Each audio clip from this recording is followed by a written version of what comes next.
เก็บผักซ่าเขาจะเอาไว้อยู่ในทานแล้วทานก่อนแล้วตัวเป็นน้ำมันจะไว้ทานธรรมดามันบ่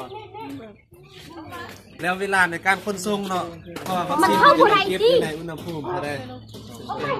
258บ่ถ้าเป็นวัคซีนอันนั้นเสื้อเป็นอันแน่นอนมันต้องอยู่ในอุณหภูมิเย็นตลอดแห่งเย็นกว่าวัคซีนเสื้อใต้เนาะแล้วเวลาการขนส่งเขาก็จะมีติ๊กน้ำก้อนนี้แล้วก็เอาน้ำก้อนใส่แต่นี่จานใส่หน่อยซื้อใส่พอมันคือแต่ถ้าว่านี่เป็นยาบอกกระบอกเป็นน้ำกันซื้อเอามาใส่นั้นแล้วอุปกรณ์เขาก็จะมีมันยังแต่นับตั้งแต่ทงมือผ่าปิดปากดีแท้ถ้าเป็นอันนั้นก็จะมีสุดของมันเนาะสุดกันเปื้อนสุดของมันมีเกลือโปกมีหมวกและอุปกรณ์สำหรับการซักวัคซีนมันก็จะมีหลายๆแบบนะคือตัวนี้เป็นเข้มที่เขาจะใส่ยอดวัคซีนนิวคาสเซิลออนกับลมอักเสบเนาะใส่สำหรับยอดตาหรือว่ายอดดังมักซุกสปีกอันนี้เป็นเข้มคล้ายคือเข้มยิบเครื่องนี่เวลาเราผสมยามันยังแล้วเขาจะก็จะแช่อยู่ในขวดที่มีน้ำยาเนาะจับไข่มาแล้วก็แทงที่แทงแล้วก็ไปแช่อยู่น้ำยาทั้งคืนตัวนี้จุบแล้วมาเทนแม่จุบน้ำยาความจริงเนาะเข้มตัวนี้นี่เขาเจ้าจะถ้าเรารักษาดีเนาะเขาสามารถเก็บหลังจากใส่แล้วเขาก็ไปอนามัยไปฆ่าเชื้อนะครับเก็บซาไว้แล้วก็ใส่ในตู้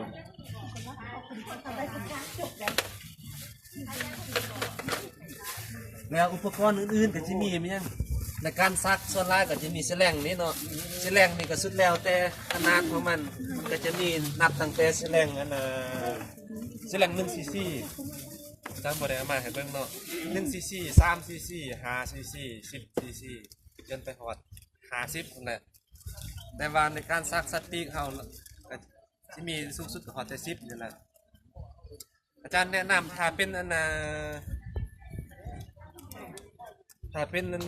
ในการซักวัคซีนตัวอย่างนิวคาสเซิลเนาะมันเขาจะบอกว่าให้ซัก 0.5 แนะนำให้ไปซื้อแฉลงตัว3 cc นี่มาจะง่ายเห็นบ่มันจะเป็นกรีดให้เลย 0.5 1.5 ถ้าเราไปเอาเอาจับเบิ่งก็ได้ถ้าเราไปเอาแฉลงอันนี้มาเนาะตัวอย่างให้ซัก 0.5 เฮ็ดแนวใดก็เอามันบ่เอาครึ่งนึงนี่ก็พอมันบ่ฉะนั้นมันก็การปรับชัดเจนของมันก็จะบ่แน่นอนถ้าเป็นขึ้นให้ซัก1 cc โอเคเลยมันก็จะเป็นอันนี้แล้วการเก็บรักษาก็หลักการของเฮานั่นแหละผู้หลักการเราเวลาไปซื้อนี่ก็ต้องเบิ่งได้บัดนี้บางเทื่อวัคซีนอันนี้เขาไปไข่เอาอยู่ตู้อันมันยังมาให้ก็เอาสิมันบ่ได้เนาะเพราะว่ามันเขาเจ้าเก็บรักษาบ่ได้เอามาใส่ก็บ่เกิดผลประโยชน์หยังดอกมันก็จะเป็นแบบนี้แต่ตัวนี้ก็ค่อนข้างจะยุ่งยากในนึงเวลาการนำใส่เขาก็ต้องได้มาผสมเอาแม่นบ่ซื้อมาเขาก็ต้องได้มันแยกอันนี้มาเขาก็ไปเก็บไว้ทานมังกรอันนี้มาก็ไว้ทานธรรมดาเวลาออกมาใส่ก็ใส่ทิ้งมังกรมาแบบนี้แล้วก่อนที่ซักก็ต้องได้ผสมซีดเอาคุณไปใส่อันเป็นน้ำแนวนั้นก็ได้เนาะ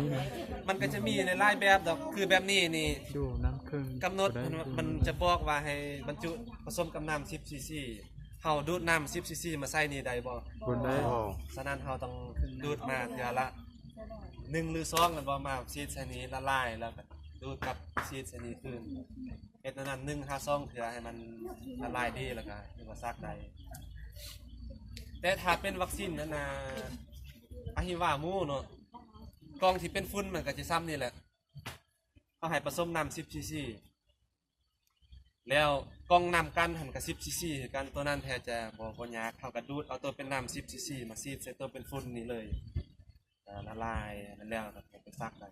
แต่กรณีนี่กล่องที่เป็นฝุ่นน้อยกว่าก็ต้องได้ละลายเอาผู้ใดที่อาสาสมัคร3-5-7 มื้อ3-5-7 มื้อยอดก็ยอดเรากล่องน้ำยาที่ยอดประมาณ10 cc ก็จะซ้ำกล่องน้อยๆครับผสมอีกทีจักเป็นยังไงก็ยอดเป็นนี่นะมันเข้าตา ให้มันนั้นดีๆแล้วก็ปล่อย เรา ส ย อ อง ด หา ดัน สี่ยอดมาก็ยอดเครื่องละนั่นแล้ว เวลาส่ง ถ้าเป็นอันน่ะซักแท่งตัวนี้เนาะก็คืออาจารย์มาเลยเข้มตัวนี้ต้องแช่อยู่ในน้ำยามันบอกหลังจากแท่งเขาจะเอาแท่งให้มันซอสบอลเลยที่มันเขาจะแท่งนี่เนาะนั่งตัวลงบ้างอยู่เขาจะแท่งให้ซอสแต่อันนี่เป็นไก่ดำเนาะเขาบ่เห็นเส้นเลือดมันแล้วมันก็เป็นไก่ใหญ่เด้อถ้าเป็นไก่อันนั้นมันจะเป็นไก่น้อย แทงใช้เส้นเลือดด้วยนะ บ่วันละนี่แท่งตัวนี้เขาต้องบ่ให้ถึงเส้นเลือดเนาะมันเป็นครูนี่แต่อันนี้เขาบ่เห็นแต่จริงเห็นข้างๆอยู่เส้นเลือดนี่เนาะยังรู้ นี่พระเจ้าก็จุ่มน้ำยาหั่นแล้วก็มาแท่งให้มันซอสเลย แทงชดมาทางผิดเลย นั่นแหละตอนนี้บ่ให้ถึงเส้นเลือดเด้ มันก็บอกเลย บ่ออกคันถึงเส้นเลือดนี่ก็ให้เลือดมันออกแล้วมันก็อักเสบถ้าเป็นไก่น้อยๆกรณีแท่งอันนี้ก็เป็นไก่น้อยๆส่วนอันนี้ไก่ใหญ่แท่งเดียวแล้วก็อันนี้จุ่มน้ำยาคือ ใกล้อายุเท่าใดเด้อจัง อันนี้นะ บ่แม่นเฮาใส่ตัวนี้ เบิ่งตามโปรแกรมวัคซีนมักซุกสักปีกนี่คือว่าอะไรก็อาจารย์ยาเล่าได้โซ่ให้เบิ่งบ่ว่าตัดตารางวัคซีนมัน เจสน อันนี้เป็นการแทงยอดแล้ววันนี้ซักเนาะยิ้มแสลงนะ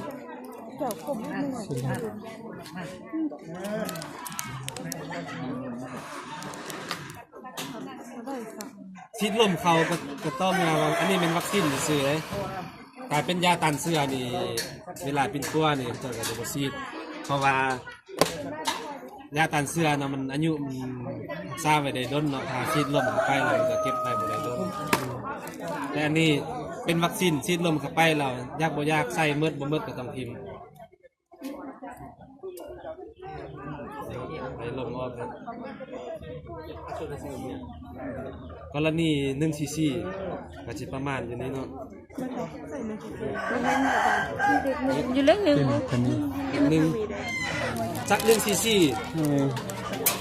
มันก็จะมีลืบนั่งกับกามซีนเนาะความจริงลืบนั่งนี่เขาจะไปซักในลายบอลมันก็จะเป็นลืบนั่งของปีกนี้ลืบนั่งหัวชักเอิกนี่ก็ได้ โซกคือบ่ต้องน้อยนั่ง ส่วนกามซีนเขาจะไปซักกามซีนเอิกนี้ซักอันนะกามซีนค่าแต่ว่าค่านี้มันส่วนไล่เราเขาจะมันนิยมซักเพราะว่ามันมีเส้นประสาทใหญ่ไล่ซักเอิกซักเอิกนี่ก็คือว่าสิ่งสำคัญที่เราควรระมัดระวังก็คือเลี้ยงมันยาให้เขาไปเลี้ยงมัน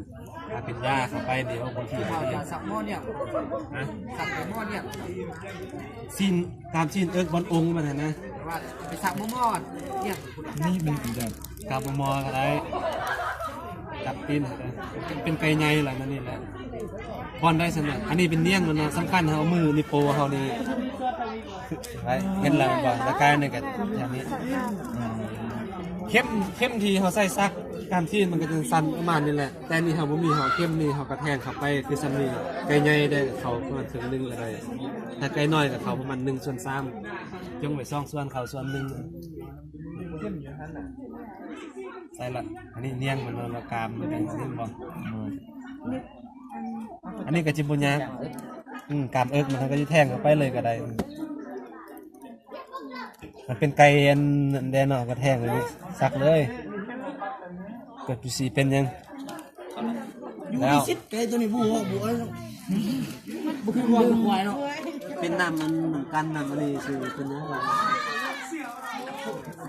ความจริงในการดูดยาตัวนี้เนาะความจริงเป็นตังซื้อๆนี่แหละถ้าเราตังเงียงดูดออกมามันจะมีลมส่วนซักลืมนั่งมันก็จะมีในไล่บอลเนาะเป็นนินจับง่ายขึ้นกรณีซักอันเขาเจ้าซักลืมนั่งกองปีกนี่มันก็จะอันนั้นมันเป็นลืมนั่งอันนี้เนาะเห็นบ่นี่มันก็จะโพ่งขึ้นเลยเห็นบ่แต่กรณีนี้มันจะอันน่ะถ้าว่าความปลอดภัยมันก็จะนั่นไล่อยู่เพราะว่ามันบ่มีเส้นเลือดเส้นประสาทมันยังไล่แต่ว่ามันยุ่งยากได้เวลาซักไก่เป็น100 200เนาะแล้วอีกอย่างถ้าไก่น้อยเขาซัก1 cc ซักเข้าไปแล้วโพ่งเลย แล้ววันนี้ไก่อยู่นำกันหลายตัวเวลามันคันบ่มันเจ็บบ่มันเอาศพมันตอดมาจังซี่บางเทื่อกำลังโคมยาบ่ทันดูดซึมเบิดเนาะดูดมันเอาศพเอาตีนมาเคลียร์แตกพอกนึงจังซี่ก็บ่ได้พ้นแต่ถ้าอยากไหวเนาะเขาเจ้าเห็นเจ้าก็จะซักส่วนหลายจะซักอันน่ะดึงนั่งหัวมันนี้แต่อันนี้มันคนไล่น่ะลกคนหัวมันออกเลยบ่มันลกรถ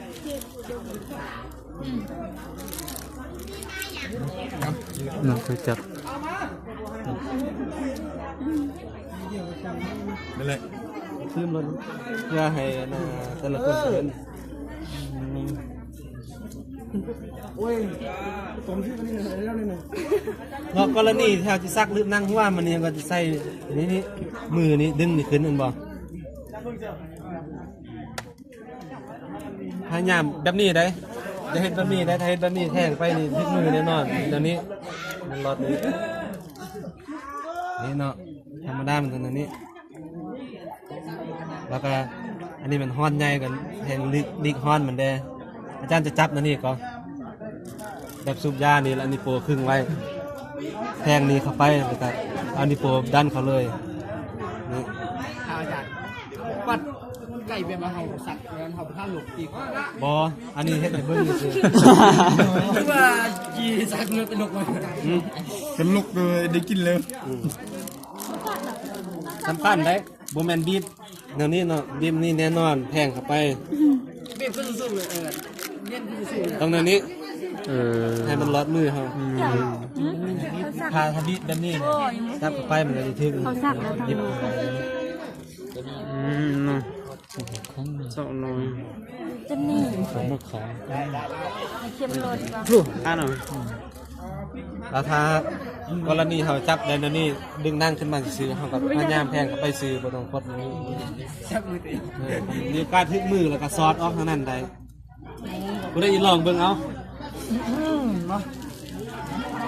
นี่คือนักเรียนปี3นี่เดี๋ยวนี้อาจารย์ไปซักยาเฮือนอาจารย์นั่นเนาะอันนี้ สกรรมสีน การซีนค่านี้แต่ว่าสำคัญค่ามันบัวนั่นเลยการซีนมันจะค่อนข้างถ้าเป็นไก่อันนี้ไก่พันซีนเนาะค่อนข้างซีนไล่ซื้อไก่ลานนี่โอ้ซีนจะหน่อยพยายามยาไปแทงถึงเนียน แทงลงไหนแทง แค่ขึ้นตี